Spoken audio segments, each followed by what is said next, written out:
তাআলা আনহুকে বিশ্বনবী ডেকে বললেন, ইয়া বেলাল আনফিক ইয়া বেলাল লা তাখশা মিন যিল আরশি ইকলালা। ও বেলাল, আল্লাহর রাস্তায় দান করো, কারণ আমার আল্লাহর ধনভাণ্ডারের কমতি নাই। সাইয়েদনা বেলাল রাদিয়াল্লাহু তাআলা আনহু সবচেয়ে গরীব। শুনতেছেন? বুঝতেছেন? সবচেয়ে গরীব। ডাউন পার্টটা ঢাকার মতো একটা গার্মেন্ট ছিল, একটা কাপড়, এটা পেঁচায় আসতো, নামাজ পড়তো। গায়ে রাখার মতো কোনো জামা নাই, আর খাবার দাবার টাকা পয়সা বলতে নাই।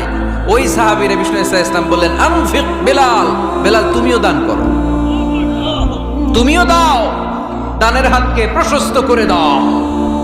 আনফিক ইয়া আদম উনফিক আলাইক, হে বনি আদম দাও, দিলে আমি তোমারে দেব। কেজির এটা হুজুরে দিয়ে দিলাম, এরপরে কেউ আমার 20 কেজি দিলে ওইটা ধরবো, ওইটা আবার আরেকজনকে দিব, এরপরে আরেকজন 30 কেজি দিলে ওইটারে ধরবো। কথা বলেন, কথা বলেন, কথা বলেন।